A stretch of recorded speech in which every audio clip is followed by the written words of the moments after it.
Amigos e amigas, uma alegria, nós estamos começando mais um programa Pergunte e Responderemos. Você envia para nós as suas perguntas e nós respondemos. Claro, sempre colocando uma resposta de acordo com aquilo que a Igreja Católica nos ensina, o Sagrado Magistério da Igreja Católica nos ensina, tá certo? De vez em quando chega alguma pergunta que não tem uma resposta muito clara na documentação da Igreja, aí nós damos uma opinião sobre o assunto, tá bem? Muito bem, vamos pedir a Nossa Senhora, né, que nos ajude a fazer um bom programa hoje. Em nome do Pai, do Filho e do Espírito Santo. Amém. Ave Maria, cheia de graça, o Senhor é convosco. Bendita sois vós entre as mulheres, e bendito é o fruto do vosso ventre, Jesus. Santa Maria, Mãe de Deus, rogai por nós, pecadores, agora e na hora de nossa morte. Amém. Glória ao Pai, ao Filho e ao Espírito Santo, como era no princípio, agora e sempre. Amém.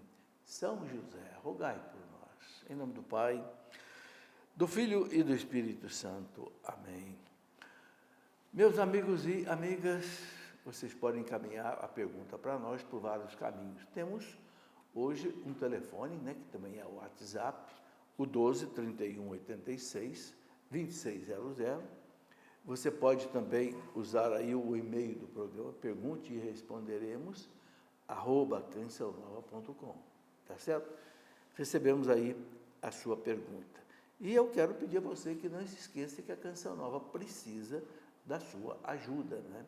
Canção Nova, ela não tem propaganda, você sabe disso, nem na rádio, nem na televisão, nem internet, então ela depende exclusivamente da sua contribuição. Graças a Deus, né?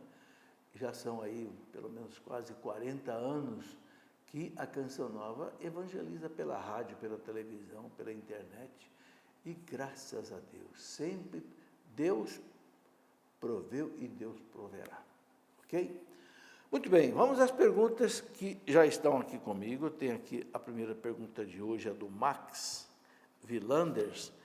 O Max pergunta o seguinte: existe alguma verdade evangélica para quem está divorciado? Bom, o Max, o que a igreja coloca sobre o divórcio é o seguinte: primeiro, a igreja não quer o divórcio, né? Não separe o homem aquilo que Deus uniu. Jesus deixou bem claro no Evangelho de São Mateus. Quando os fariseus perguntaram para ele: mestre, Moisés autorizava o divórcio, autorizava que o marido desse uma carta de divórcio à esposa e separava, né? Mas Jesus disse: isso foi autorizado por Moisés por causa da dureza do coração de vocês. Ou seja, era uma moral ainda imperfeita, né? Mas aí Jesus remete a conversa lá para o início da humanidade. Vocês não leram que no princípio, ou seja, quando Deus criou o homem e a mulher, lá no coração de Deus, Deus fez o homem, a mulher, ele disse: o homem deixa a casa de seu pai, se une a sua mulher, sereis uma só carne. É interessante que Jesus cita lá o livro do Gênesis, né? E aí então Jesus coloca alguma coisa que não estava lá no Gênesis, né? Por isso, não separe o homem o que Deus uniu. Então, quando um casamento foi válido, a igreja não quer a separação, né? Agora, a gente sabe que, infelizmente, o pecado entrou na nossa história. E com o pecado entrou a desordem, brigas, desentendimentos. Então, há situações em que a igreja aceita que o casal se separe fisicamente. Veja bem, não rompe o vínculo matrimonial, eles continuam casados. Mas, às vezes, um já está fazendo tanto mal para o outro que é melhor que fisicamente se separem, porque um já está, às vezes, está até destruindo o outro. Então, nesse caso aí, não há pecado haver essa separação física, desde que cada um não tenha um novo casamento, que a gente chama de segunda união. Aí estaria fora da lei de Deus. Por isso que a igreja ensina que um casal de segunda união não pode receber os sacramentos, não é? Então, é isso que a igreja ensina. Agora, Às vezes a pessoa divorciou exatamente sem culpa. Às vezes ela foi abandonada, ela foi injustiçada. Esta pessoa divorciada, ela pode comungar, se a separação não foi culpa exclusiva dela, entende? Ela pode se confessar e pode comungar, se estiver vivendo, né, a castidade. Então, a recomendação é esta: se você é uma pessoa divorciada, procure um sacerdote, conta a sua situação, e o sacerdote vai saber dizer para você, entende? Se você pode comungar ou não. Né? Na maioria dos casos, as pessoas religiosas que se separam, na maioria das vezes, elas não são culpadas. Né? Então, muitas vezes, podem continuar comungando. Mais ou menos esta é a doutrina que a igreja coloca sobre essa questão. Luciano Caldeiras, qual a origem da mitra e do solidel usados pelos bispos? Né? Veja, a mitra, aquele, vamos chamar de, entre aspas, chapéu, né? Cobertura que o bispo coloca na cabeça, significa o episcopado. Né? Os reis usavam coroas, né, na cabeça. Então, a igreja também, para mostrar a autoridade divina do bispo, ele usa a mitra. A mitra tem aquelas duas pontas, né, que, segundo uma tradição, significa o Antigo Testamento e o Novo Testamento, porque o bispo ele é o mestre da doutrina. Né? Então, a mitra tem esse poder, né, significar aí o poder episcopal. O solidel, né, aquele kippah, né, como diz os judeus, que o bispo coloca na cabeça, aquela coberturazinha circular, né, significa também, né, o episcopado. E solidel quer dizer só para Deus. Né? Então, quando o bispo vai na missa fazer a consagração, ele tira, né, em respeito ao Cristo que vai se tornar presente no altar. Então, ele tira para Deus, porque soli Deus, solidel, tá certo? Tem esse significado. Muito bem. A pergunta aqui do Luciano Caldeira foi essa, do Bento Gonzaga. O que fazer quando uma hóstia cai no chão? Ô Bento, uma orientação da igreja é essa, que uma hóstia cai no chão, o ministro deve pegar a hóstia.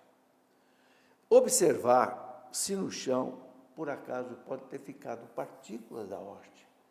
Então, o ministro pode passar o sanguíneo, aquele paninho branco que normalmente os ministros até carregam junto com a âmbula, quando estão distribuindo a Eucaristia, passa o sanguíneo ali no chão, né? Para ver se não ficou alguma hóstia ali. Entende? Esse é o procedimento que deve ser feito. Se caiu num lugar limpo, que não sujou a hóstia, a pessoa pode comungar a própria hóstia. Né? E agora, se por acaso sujou, a hóstia deve ser colocada na água, lá na sacristia, até que se dissolva completamente. E aí o Cristo já não está mais na hóstia, a hóstia já não é mais o corpo de Cristo, porque quando a hóstia se dissolve, não é mais o corpo de Cristo. Então, aquela água com a hóstia dissolvida pode ser colocada num vaso, numa planta, algo desse tipo. Pergunta de uma pessoa que pede para não ser identificada. Como as pessoas que estão em segunda união devem viver o projeto de Jesus? Bom, o Papa João Paulo II, no documento dele, Familiares Consórcio, né, sobre a família, é de 1981, o Papa João Paulo II escreveu esse documento depois que houve o sínodo sobre a família, em 1981. Então, o Papa coloca o seguinte, né, um casal de segunda união, como eu já falei aqui, ele não pode receber os sacramentos. Mas o Papa recomenda o seguinte, que não se afaste da igreja, não está excomungado da igreja, não está banido da igreja, deve frequentar a igreja, deve rezar, pode assistir à Santa Missa, embora não possa comungar, mas pode fazer a comunhão espiritual. E o Papa diz, reze, sim, para que Deus encaminhe uma solução no seu caso. Pode ser, por exemplo, que haja a possibilidade de uma declaração de nulidade do primeiro casamento. Se houver declaração de nulidade pelo tribunal da igreja, então o casal volta ao estado de solteiro e pode então casar na igreja definitivamente. Então, o que a igreja orienta é isso, entende? E o Papa pede exatamente para que a igreja não discrimine essas pessoas, entende? Inclusive hoje, muitas paróquias fazem encontros para casais de segunda união. Não é para autorizar o casal de segunda união a confessar e a comungar, não, mas para orientar como encaminhar a sua vida, né, daí para frente. Ok, Júlio Lima, por que o sacerdote nos dá uma penitência na confissão? Ô Júlio, a penitência é para a pessoa se corrigir dos pecados que ela está cometendo. Este é o objetivo. Então, a penitência, ela deve ser sempre relacionada com os pecados que a pessoa confessou. Vamos supor, se a pessoa confessou que ela rouba ou roubou alguma coisa, então você vai devolver esse dinheiro e você vai fazer uma caridade com alguém, entendeu? Ou, não sei, se a pessoa confessou um pecado de, não sei, maledicência, fala mal dos outros, então, boca calada. Você vai fazer agora uma penitência de não falar mais de ninguém. Enfim, a penitência é um remédio. Para cada tipo de pecado, você tem uma penitência, né? A igreja fala dos 7 pecados capitais, mas ao lado fala das 7 virtudes capitais. Então, a penitência deve recomendar exatamente o exercício para chegar na virtude. Então, por exemplo, você tem soberba, humildade, ganância, desprendimento, né? Luxúria, pecado do sexo, castidade, gula, temperança, né? Ira, mansidão, e aí vai. Preguiça, diligência, enfim, para cada pecado você tem um contraponto, que é a virtude. Então, a penitência é para estimular a virtude, entende? Esse é o sentido. Muito bem. Quem quiser aprofundar isso, nós temos um livro para entender os 7 sacramentos. Esse livro aqui você estuda não só a confissão, como os outros sacramentos todos, né, que a igreja nos oferece. Uma pessoa que pede para não ser identificada. Posso ser considerado católico, mesmo tendo dúvidas quanto à doutrina? Pode. Dúvida a gente pode ter. O que a gente não pode, como católico, é a gente duvidar daquilo que a igreja ensina, no sentido de não acreditar. Você pode ter a dúvida no sentido de não entender. Outra coisa é não acreditar. Por exemplo, ninguém vai entender o mistério da Santíssima Trindade. Agora, o católico não pode deixar de acreditar. Se ele não acreditar no mistério da Santíssima Trindade, ele não é um católico de verdade. Entendeu? Ninguém vai entender que a hóstia consagrada é o corpo, sangue, alma, divindade de Jesus. Ninguém vai entender. Agora, eu não posso não acreditar. Você entendeu? Então, na verdade, gente, a gente entende muito pouca coisa. Você reza o credo. O credo tem 12 artigos dogmáticos. Creio na vida eterna. Como é que é essa vida eterna? A gente não sabe direito. Tem o céu, o inferno, o purgatório. Mas eu creio. Eu não entendo, mas eu creio. Entendeu? Creio na ressurreição da carne. Como é que vai ser essa ressurreição da carne? Nosso corpo vai se dissolver no túmulo e Deus vai me dar um corpo novo, Como é que vai ser isso? Ninguém sabe, nem a igreja sabe. Como que será? Nem quando será, mas será. Entende? Então, muitas coisas da nossa fé católica a gente não entende. Agora, se é uma verdade de fé, se a igreja coloca no catecismo, né, como uma verdade para a gente acreditar, eu não posso duvidar. E sabe, gente, é um ato de humildade. Eu creio, Senhor, embora eu não entenda. Santo Agostinho, quando ele estudava, né, o mistério da Santíssima Trindade, chegou a um ponto que ele desistiu de entender. Ele compreendeu que não conseguiria entender. E aí ele disse aquela frase, né? Deus não é para ser entendido, é para ser adorado. E ele fala, se você entendesse Deus, pode ter certeza que você não entendeu o Deus verdadeiro, porque o Deus verdadeiro ninguém consegue entender, porque ele é infinito, não cabe na nossa cabeça. Então, gente, o bom católico é aquele seguinte, o que a igreja me ensina, eu creio. Agora, entender é outra história. Por que a gente estuda teologia? Para tentar entender um pouco mais. Santo Agostinho dizia, eu creio para compreender, e eu compreendo para crer mais ainda. Entendeu? Então, a gente deve estudar, deve aprofundar no estudo da doutrina, da teologia, mas nunca duvidar. Entende? O dogma da fé, dizia o Papa Bento XVI, o dogma não é uma grade que te impede de caminhar. Não. O dogma é uma janela aberta para o infinito. Eu escrevi um livro que eu chamei de Os Dogmas da Fé. Sabe o que eu coloquei na capa desse livro? Um trem andando sobre 2 trilhos. Por quê? Porque os dogmas são isso, é um trilho onde o teólogo anda em cima dele, para não perder a viagem. Você já pensou se o trem sair do trilho? Acabou a viagem.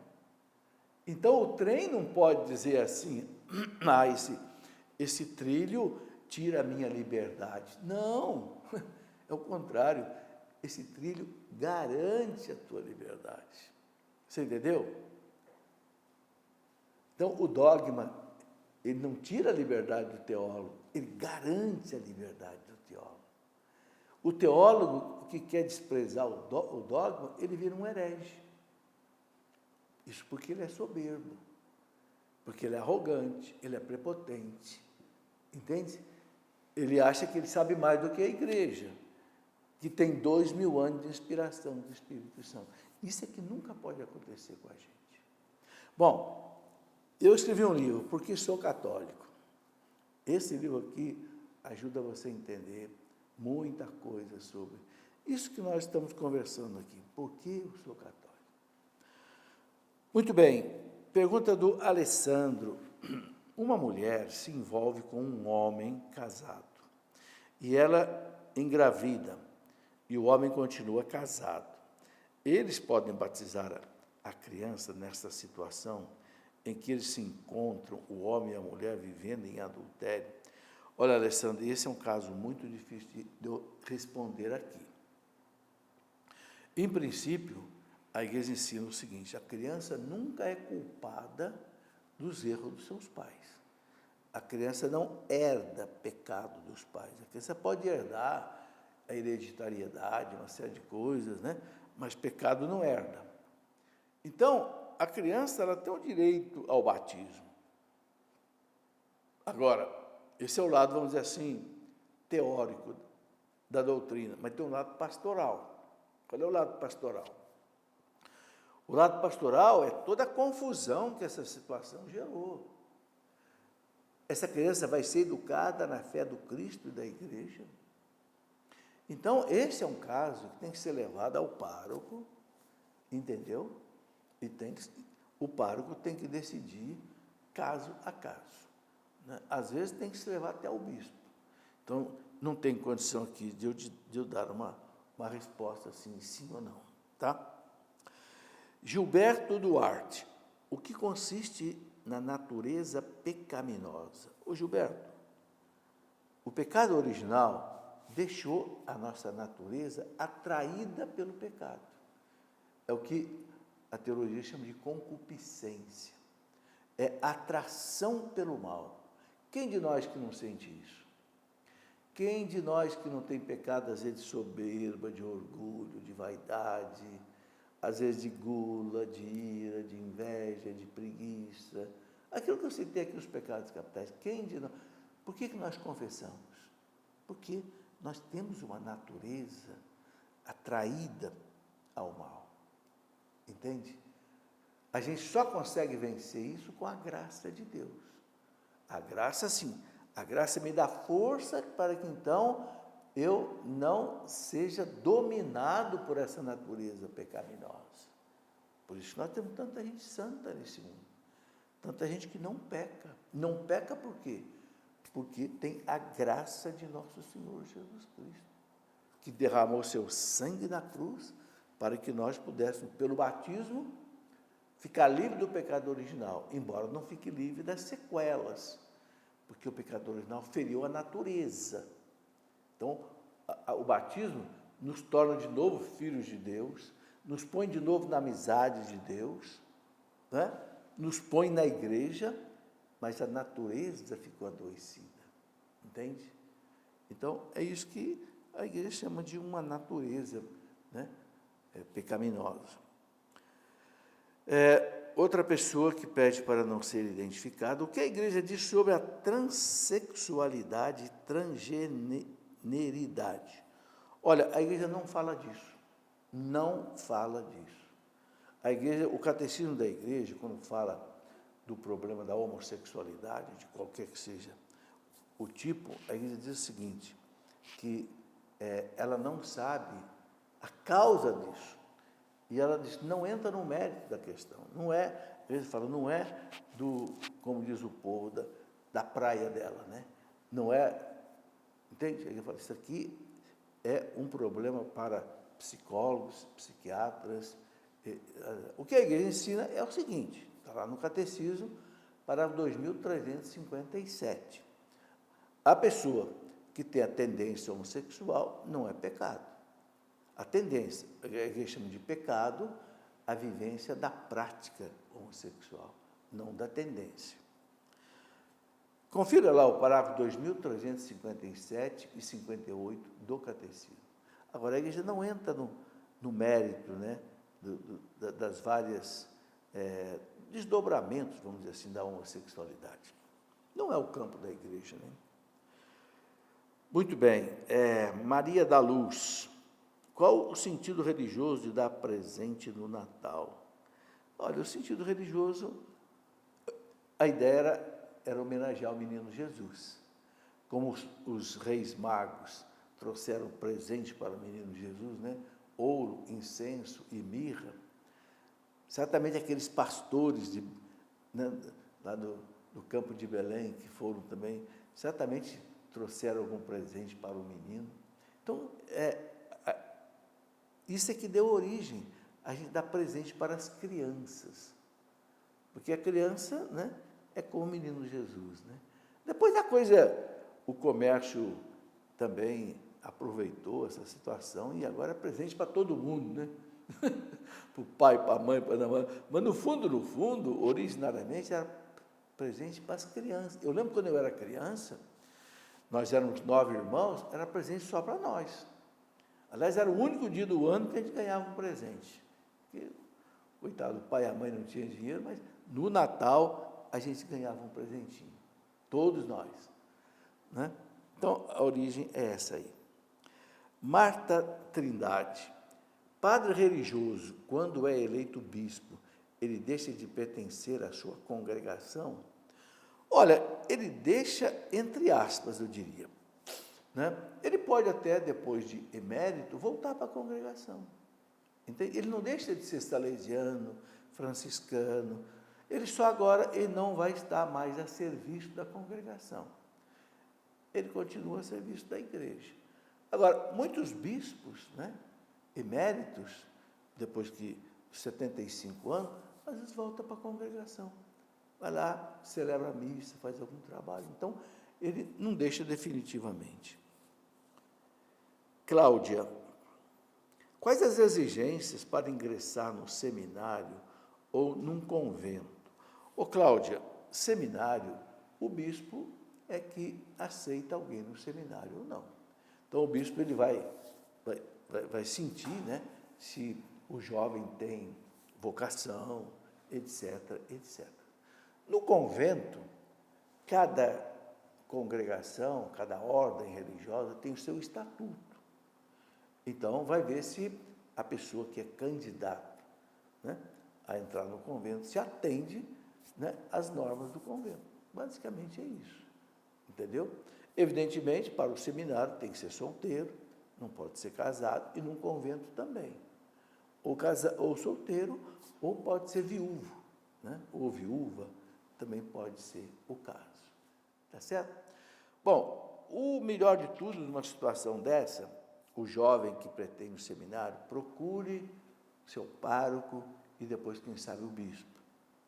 Você que pretende entrar num convento, procure o convento, procure o superior do convento, converse. Certamente você vai ser atendido em algumas entrevistas para sentir sua vocação e aí começa todo um trabalho, tá bem? Bom, chegamos aqui ao final do nosso programa de hoje, agradeço a companhia de vocês, né? E até o nosso próximo programa, se Deus quiser.